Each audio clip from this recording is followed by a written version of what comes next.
everybody, it's Aisha White. Hi everyone. I just want to apologize in advance for all the beeping in the video. It's the smoke detector. Now, I know the sound might be kind of annoying to hear all throughout the interview, but at least we didn't go up in flames by the end of it. No Aishas or Gabes were harmed during the filming of this video. Enjoy. And I'm here with Gabe Davis. He is a writer, and he is also the man behind the Broken Robotz blog. It's actually been around for 13 years now. It's a music and lifestyle blog. And he's here to sit down and talk to me about his creative process and overall communication when it comes to writing and talking to different artists for his blog. So, Gabe, thank you for sitting down with me. I'm going to go into the first question and just start by asking you how you came up with the name of your blog. Well, it's funny and weird because I'm a gamer also. I like to play Xbox Live on Xbox, of course, and then PSN on PlayStation. And then I was like, well, I need a name to play online.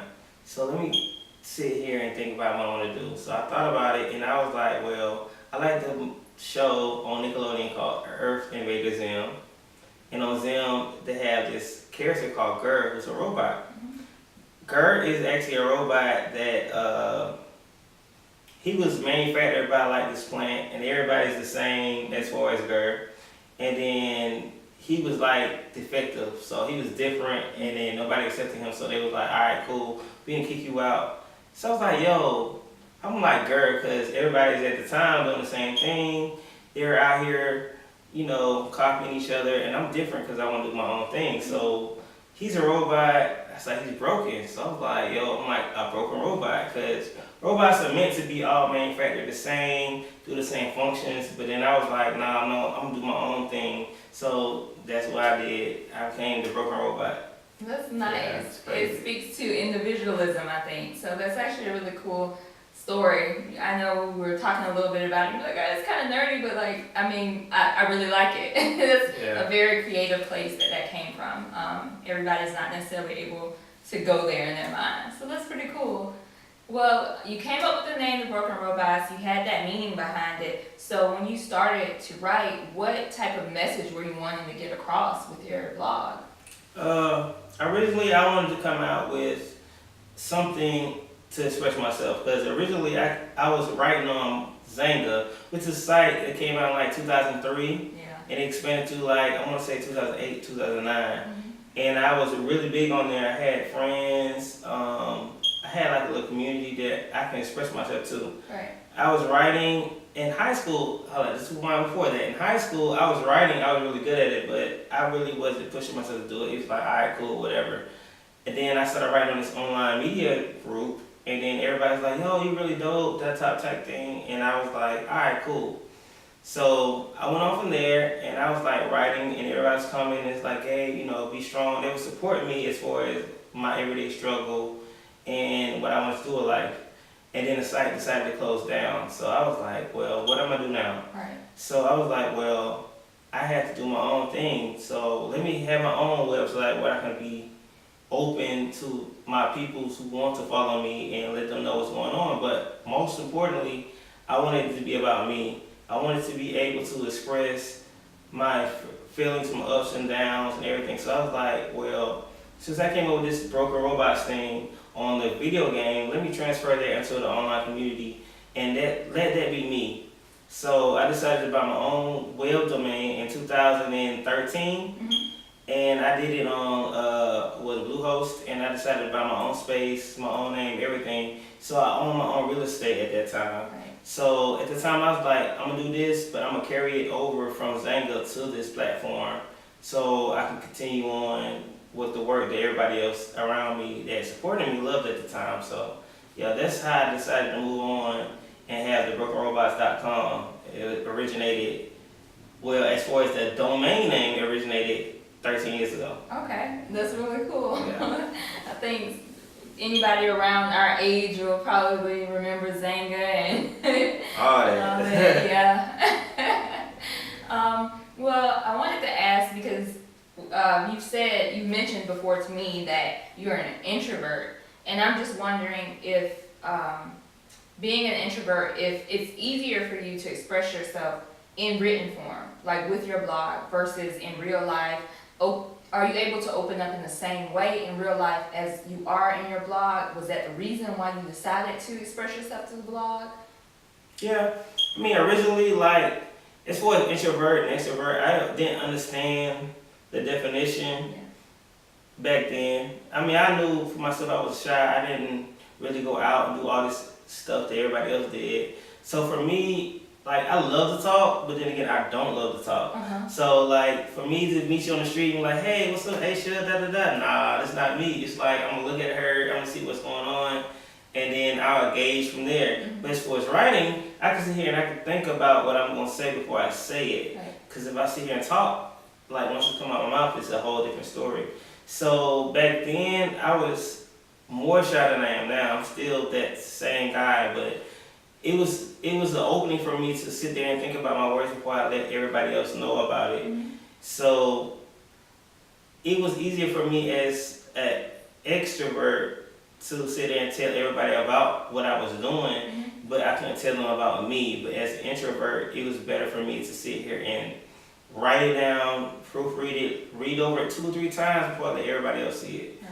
But I feel as an introvert, it helped me evolve as a writer, because as a writer, you being an introvert, it helps you focus in on what you're doing. You're not distracted by other things, because you're distracted more by yourself than everybody else around you. So I think being an introvert actually helped me become a better writer over time and develop my website. So yeah, I mean, I'm on the introvert side, so I'm good. I kind of want to tack onto that and just ask, you were mentioning distractions. Do you have a method for avoiding distractions? Because I mean, like, nobody is immune to distractions, but is there anything you do? Do you put music on or whatever to just get into the right headspace? Yeah, I mean, to get in the right headspace, I mean, it's 2 things. Like, for me, I love music, so naturally, I like go to my music to get me calm and everything else. But then again, some distractions you cannot avoid. And I cannot lie, because what held me back for being greater than I am right now is distractions, as far as relationships, myself, work, school at one point. Distractions, some things you cannot avoid.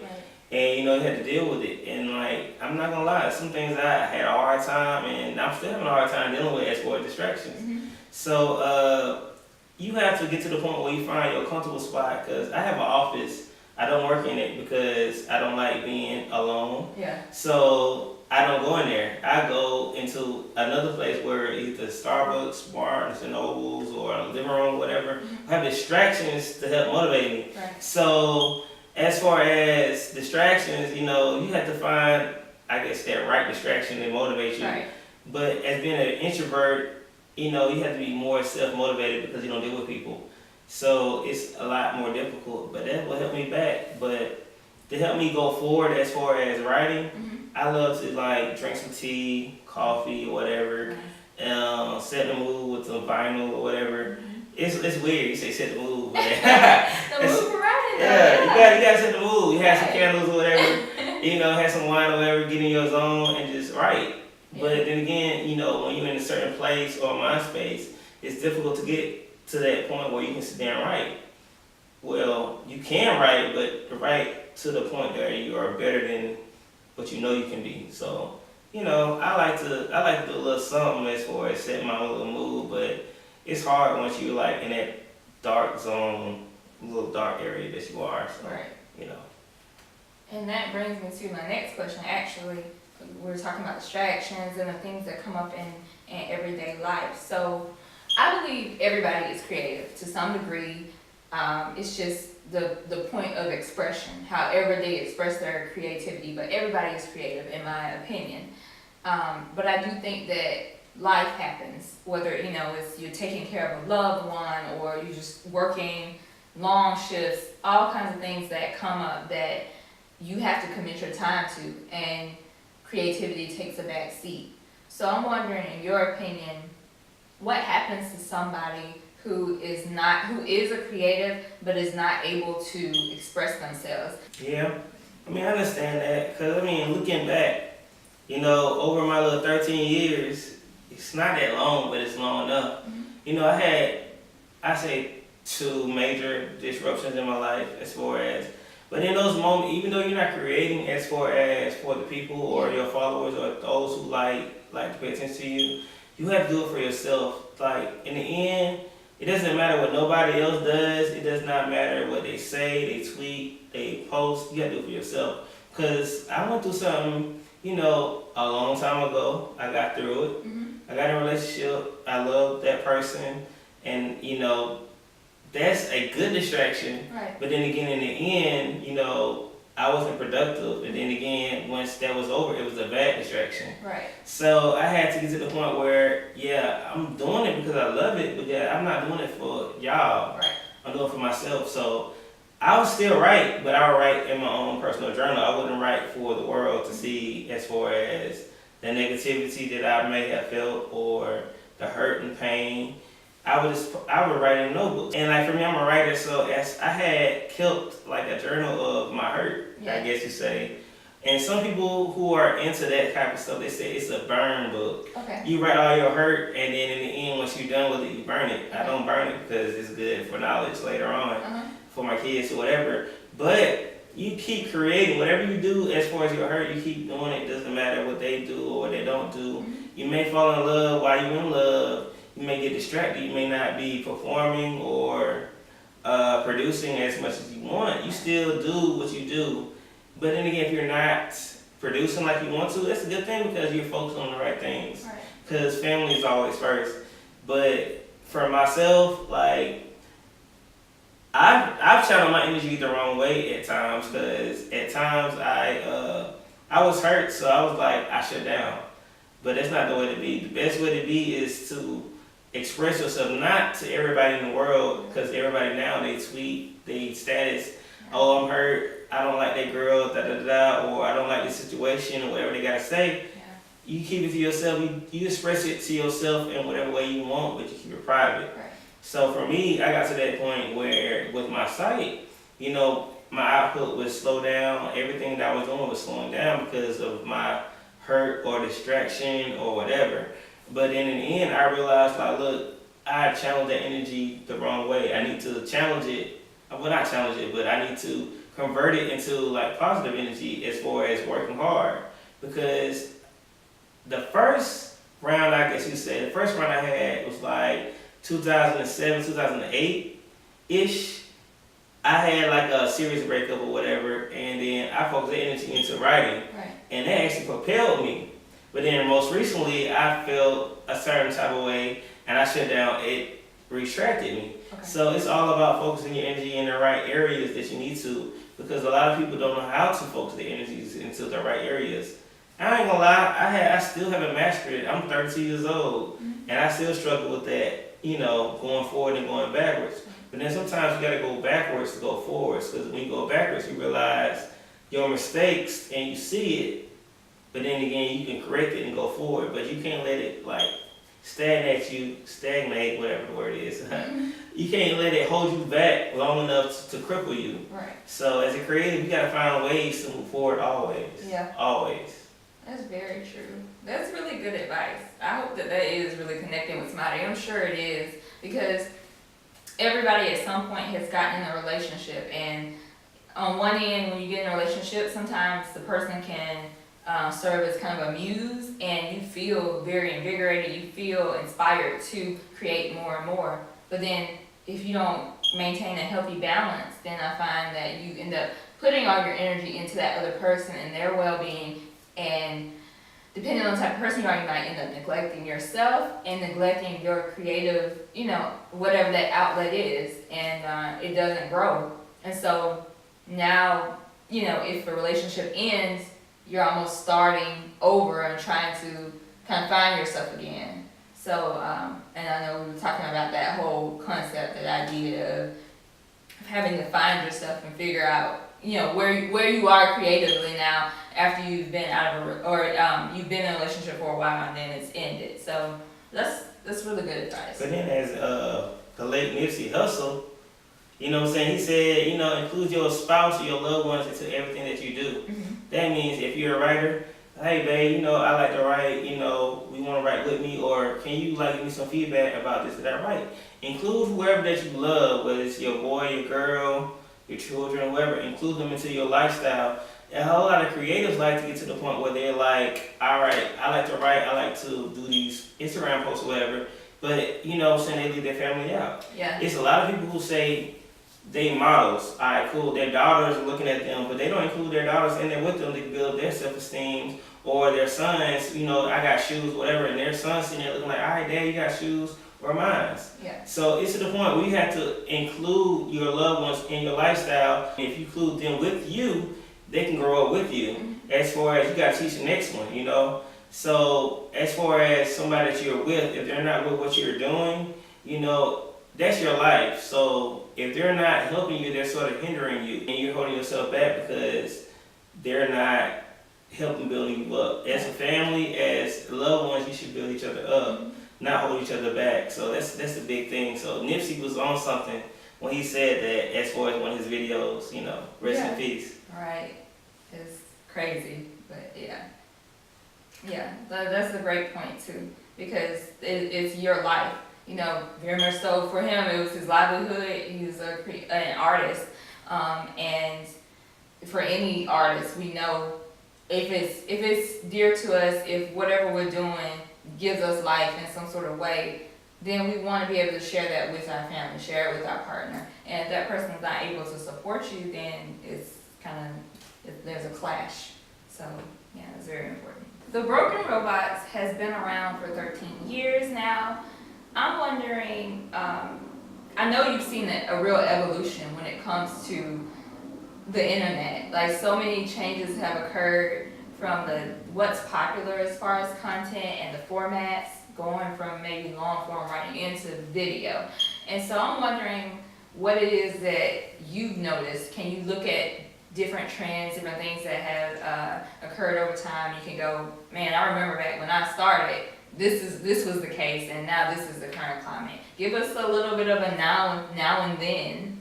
Yeah, so I started realistically, like I said, I started 13 years ago, so it was at 2003. Mm-hmm. Yeah, 2003. So I started really, 2003. Well, 13? 13, it's not 2019? Yeah. Yeah, 2006. So we're going to say 2006. So we're going to go back to 2005, because I was in high school. I graduated in 2005, Mount Zion, 05. You know what I'm saying? So we graduated then, and then I was inspired to start writing around that time as far as going into college. Before I went to college, I went to ITT Tech at first. Mm-hmm. And going into that, I was writing on my own as far as Zanga, and then I got to the little group, like I said before. And then I started polishing my writing. That's all right, cool, I'm doing this on my own. At the time, 2005, MySpace, well, 2005, 2006, MySpace was popping. You had MySpace, you had Black Planet. I can't even think of nothing else that you had right at the time, as far as I was in. And then if you was like a nerd, you had like the journal, live journal, and all that kind of stuff. You know, so, you know, I got into the Zanga thing, because Zanga was like, all right, cool, I don't know what this is, I'm going to try it. I went in there, and everybody was like, I'm going to write about my life, type of emo type stuff. So, all right, cool, I'm going to do this too. I was typing on the little dial-up, you know, typing. You know, and then, you know, I fell in love with writing. At first, I was inspired in high school, but then again, at the time, I wasn't focused on that. Right. It was like, all right, cool. Before high school, there was some kind of internet thing that my teacher told me about. I was in middle school, and I actually submitted, and then I went to like the third round, and I didn't get it. So I had that gift as far as before the 2000s, as far as the internet age. Right. When the internet started popping, which I would say 2008, you know, that's when I really got into my own as far as blogging, and I was like, all right, cool, I need to invest in myself and blog my own little domain name, and I need my own little space. Right. So that's when my blog came about. So when my blog came about, you know, there was nothing but, I think, MySpace. I don't even think Twitter really got off. There was no Snapchat and Instagram, of course. Yeah. So at the time, it was like, all right, cool. I will sit here and I will write my stuff. And then as far as promotion, it's word of mouth more so, because I can go on Twitter and tweet it. I can go on Instagram or Facebook. Facebook was around, but then again, I was in college, it was like the early age. It was more so like, yeah, I'm here and I'm talking to my friends or I'm trying to talk to some girl. It wasn't like, hey, I'm a blog. Yo, read my stuff. Right. You know, they wasn't like, nah, we ain't trying to, we ain't on here on that. So, you know, that was then. That was 2006. As far as 2010, it got to a point where let's go back, let's say Twitter. Twitter started popping up, I believe, around that time. But then again, I wasn't on that. Yeah. When I started, it was more so word of mouth, and then again, Google searches. Google wasn't on the real tight restrictions that they are now. So I was like, all right, cool. I'm going to work Google. So at first, like I told y'all earlier before, it was like, I'm going to talk about myself. As far as my blog, it was like, I'm going to talk about myself. I'm going to express my emotions as far as the transfer from Zanga to my own domain. But when I got to my own domain, it was like, all right, cool. I love music. I didn't find music, honestly, it's like a love until I was in high school, 11th to 12th grade. So it was like, at the time I was like obsessed. Right. So when I did talk about myself, I talked about, yo, this song came out, X, Y, Z. So everybody was like, yeah. You know, I love that. Yo, keep talking about it. So I fell into it. And then new music that I actually found as far as like independent artists, I shared, and at the time there was no streaming services. So streaming services was not around. It was only download as far as Zanga. No, it wasn't Zanga. It was Kazaa. I'm sorry, Kazaa, Napster, and LimeWire. And I got lost as far as what I was doing because I got caught into the download wave, I would call it. The download wave is everybody was downloading music videos and everything off of file sharing services. Right. So I was caught up in that way, so I got distracted again because remember, my original purpose was I'm a live journal on my site, which is called the Broken Robotz, and then I'm gonna share it to the world. But then that turned into, oh, I love music. I'm gonna share the music that I like to the world. To, oh, the world don't want to get virus on their computer. I'm gonna share the music that they love to them. So it helped boost my popularity over that period of time. And I got lost into like what I set out to do. So I got caught up into the number games and download games and all that kind of stuff. Because they gave you popularity because it's like, yo, if you go to this site and download it, you good type thing. So that was my game at first. But then it evolved. Let's see, it was like 2008 to 2012. Let's see. It got to the point where I think Spotify sort of popped up, but it wasn't in the US right then. Right. So it started to turn towards like YouTube era. YouTube got to the point where it's like, all right, cool, you want to download it? Well, we will stream the songs that you want. So I was in that era of the YouTube, I say YouTube era. So I was in that era where YouTube was powerful and it's like, all right, cool, so you can't get it from me, you got to get it from YouTube. Right. Or you get it from me or YouTube, so it's like a battle. So I can't do that war. It's like, all right, cool. I can't download content as far as like they gonna get it from me. They can get it from me and them. And I had to like figure out what I was gonna do. But then again, like all creators get to that point where like it's multiple sources as for what they do. It got to the point where it wasn't for the love. It was more for the views, the people, or whatever case you want to say. So. Well, I'm chasing something I'm never gonna surpass. Yeah. What am I gonna do? I'm not happy because I'm posting these links, and it wasn't even writing to the point. To be honest with you, it was more so like, hey, this new track from XYZ. This is a song. Download it. Click it. Right. It wasn't writing. It was more so opposite of what I wanted to do. I had to come to that realization that, you know. What am I doing? I wasn't happy. I was doing all this work for what? What am I doing this for? So, as a creative, you get to that point, and a lot of them do it to this day. It's like, today it's way worse. Like you said with the question, you know, you have 6, 7 multi-platforms as far as Instagram or whatever. You know, you gotta secure every single one of them to be successful. That's like, yo. Back then it was like 3 or 4, but I was like, yo, I'm not happy. Right. So, you know, it gets to the point where you got to decide what you want to do. And then you got to say, look, I'm gonna cater to this audience, or I'm gonna do what I want to do. So I got to the point where I said, I'm gonna do what I'm gonna do. So I'm gonna upload music that people want to hear that's indie. Yeah. And they said, well, Gabe, like, we trust you. We're gonna release our little mixtape to you. Mm-hmm. And then I released it. Yeah.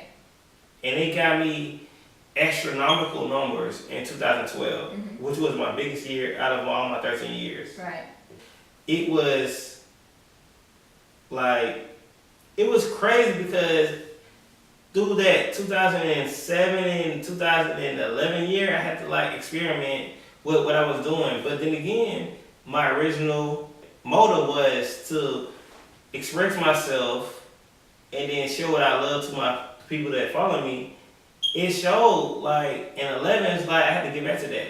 So I had to come up with a formula as far as what I wanted to do, because everybody at that time knew, say, hey, yo, the Broken Robotz always give us fresh music, we can download it, it's good. But then again, I was like, all right, cool, I don't want to do that no more. I had to pull away from that, and then I had to, wean them. I had to wean them from it, and I had to go do my own thing. But I couldn't just say, look, I'm not like putting up no new music for y'all to download, whatever. But it was challenging, because then you had Twitter come up, and then it was like, all right, cool, well, they can go on Twitter and get what they want. So I had to reevaluate. But the thing about time forces you to be true to yourself, because if you conform to the time, you're gonna conform into some stuff that you don't want to do. Right. So I had to like sit there and really think about what I wanted, because in the end, for me, it's self gratification, not so much as far as people saying, hey, we love your blog, blah, blah, blah, blah. Now, if they want to come talk to me and start a conversation, I love that. If they want to come back like, I love it, I appreciate that, but that's not what drives me. What drives me is for is like, people say, yo, yeah, I agree with you on this point, but I feel X, Y, Z. Then that's all right, cool. Let me hear that. And they say what they want to say, and I rebuttal. But then again, we're to the point where they're not saying that, and they're not saying nothing. Essentially, as a creative, you like, well, is my work worth it? He's like, is my work worth anything? Like, nobody's interacting, they're not saying they love it or hate it, and you get frustrated. And that's when a whole lot of people start their little, I say, dark times. So, as far as times, from when I started back in like 2005, 6, until now, it got darker and darker times because you have more platforms to actually make happy, more so than, one. For me, it's one. I said, well, you come to my blog, you comment, whatever, I do what I gotta do, we talk back and forth. But then again, it's like, yo, now, we want your blog, we want your Twitter, we want your Instagram, we want your Facebook. I'm like, bruh, my life is, I'm an introvert, I'm boring, I don't do nothing. Not that all introverts are boring. Just I am. to be clear. I'm not boring, but I am boring to some people. So, it's to that point you got to entertain. It's more than a job. It's more as a job. I mean, it's not disrespected if you don't take it seriously like that. Right. But again, for some people, it's like, we do it as a release, not as far as a job. If you do it as a job to get famous, yeah, you can do all that. But then again, some people are just happy just to have interactions outside of themselves as far as introverts. Like, for me, if I write you a letter, it's really close to me. For me to call you, I ain't gonna say it's not personal, but then again, it's like, it's not as personal as for me writing for me, because if I write for you, that means that I put more heart and attention into it. But it's depending on how you take it. Yeah. And so when you are interacting with these musicians that we were talking about, these just different creators, the people that you have interviewed for your own blog, how does your personality play into that? In the same way that, the whole point of my channel and what I'm doing here is trying to become a better communicator. So I'm talking to people about my personal experiences, I'm interviewing people and talking to you about your experiences with communication, whether it's awkward times, whether it's successes that you've had, whatever form that takes. So I'm wondering, how does your personality play into your interactions with these other creators or these musicians?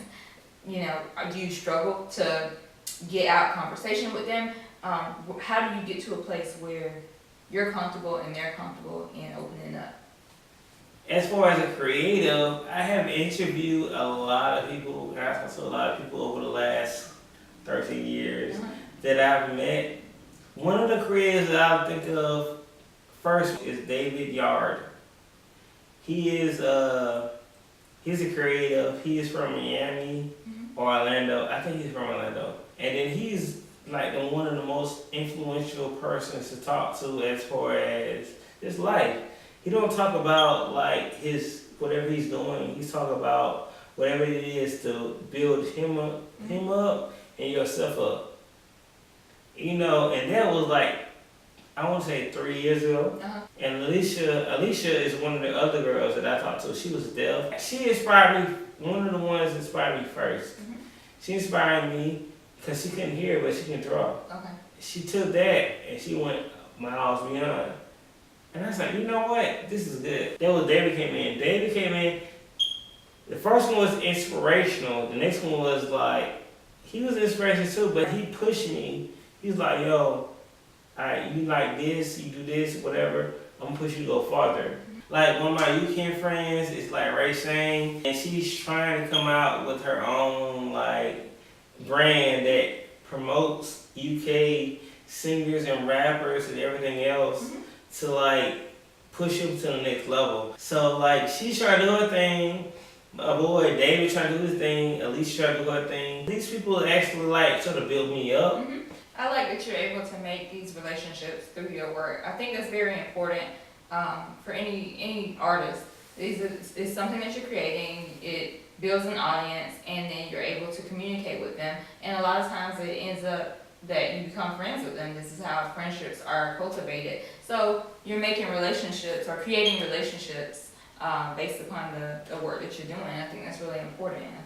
That's a cool plus of being able to be yourself and express yourself. Thank you so much for your insights. Whether it's writing in a blog format, whether it's using social media to your advantage and finding the balance when it comes to that, or whether it comes to relationships. Thank you to anybody who's out there watching. I hope that this could connect you in some sort of way. Hopefully you can relate to this. And as always, if you're interested in more content like this, keep an eye out. I'm uploading each week. That's what I'm at least striving to do. I'm talking about my personal experiences, or I'm interviewing intelligent, fun people, and they're talking about their personal experiences also with communication in different formats, whether it's creativity, whether it's trying to figure out what to text somebody. Like, it's everything we're covering. And if you're interested in collaborating with me, if you're a creative out there, if you've got an idea for an upcoming video, then reach out to me, go to the comments section, give your feedback. If you like this video, like it, and if you want more content like this, then subscribe. Thank you so much for watching. Have a good day.